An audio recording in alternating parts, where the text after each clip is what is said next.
الكيلو 500 جنيه. طب يعني خلاص كده مش هناكل؟ لا طبعا، كان لازم اتصرف. لحمه بلدي، لحمه فريش حمراء، الكيلو بكام؟ قولوا انتوا كده بكام؟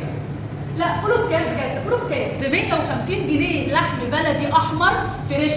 تعالوا بقى هقول لكم على كل المنتجات اللي موجوده عندهم، عكاوي، كبده، كوارع، كل حاجه موجوده عندهم، كل حاجه الغلابه. يلا تعالوا بينا بقى ونعرف كل حاجه بالتفصيل مع بعض. عكاوي الغلابه يا جماعه اللي كلكم سالتوني عليها، انت بتجيبيها منين بالسعر ده؟ انا بقى جايبه لكم كل حاجه من مخزن الغلابه بالتفصيل.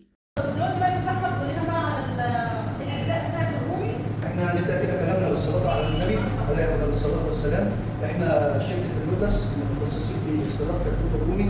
عندنا مزارعنا الاكل والعلفه علفه نباتيه. بنبدا ان احنا نجيب الرومي من مزارعنا تحت اشراف الطفل القطري، بينتقل على المخزن بتاعنا الخاص بينا برضه في شركتنا اللي هي شركه اللوتس. بنبدا مراحل الذبح كلها تحت اشراف الطفل القطري. بنوصل للمنتج ذبح حلال طبعا. ذبح حلال طبعا بتاع الشريعه الاسلاميه. تمام. بنبدا لحد ما نوصل للمنتج النهائي اللي احنا شايفينه قدامنا دلوقتي، متجيس متغلف، قرار وزاري، تاريخ صلاحيه. هقول لحضرتك على جميع المنتجات اللي عندي. طبعا بنبدا في اول منتج اللي هو الرومي السليم.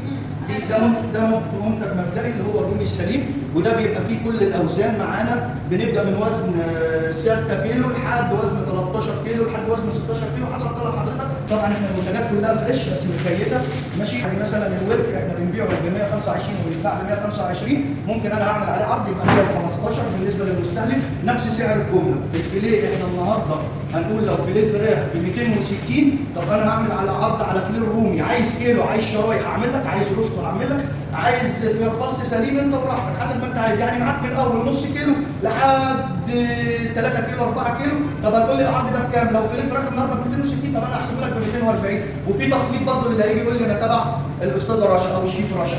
هنيجي نقول بقى على الحاجه اللي هي بتاعت ايه؟ الغلابه. عكاوي الغلابه. ايه هي عكاوي الغلابه؟ الرقب بتاع الرومي. نعمله ازاي المنتج بتاعنا؟ طبعا بيبقى حاجه زي كده من غير جلد، من غير راس، تمام. وسعر انا ببيع ب 80، طب انا هعمل العرض النهارده اخليه 75. طيب هتقول لي لا انا عايز ارخص من كده، طب اقول لك طب ما تاخده بالجلد وبالراس واحسبه لك ب 45. طب هتقول لي لا انا مش عايزه بالجلد، طب اقول لك هشيل لك الجلد واحسبه لك ب 55. ايه دبوس الكتف ده؟ دي حاجه مميزه هتلاقيها في كل هايبرات مصر، اللوتس الوحيده اللي بتعملها دي بتطلع من الفيليه. طيب بتطلع من الفيليه، طب الفيليه النهارده ب 240 جنيه، طب انت هتحسب لي الدبوس ده بكام؟ هعمل لك عليه عرض ولا اقول لك 170 ولا 160، لا ده انا هحسبه ب 140 جنيه. طب الجناح ده ايه؟ اللي هو بقيت دبوس الكتف بقى، الحاجه الباقيه اللي هو الجناح، وسعره برده مش بعيد، سعره من سعر الورك ب 115. طب اعمل عليه عرض اخليه بكام؟ ب 105. هنخش بعديها على الكبد والقوانص.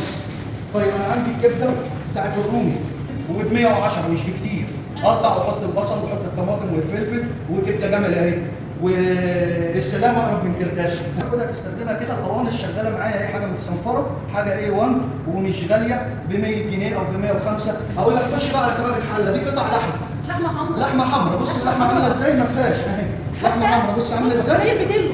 هتقول لي بكام؟ ب 180 جنيه، اعمل عليها عرض ب 150 جنيه. لحم النعام يا جماعه عندهم زي ما انتم شفتوا عاملين عليه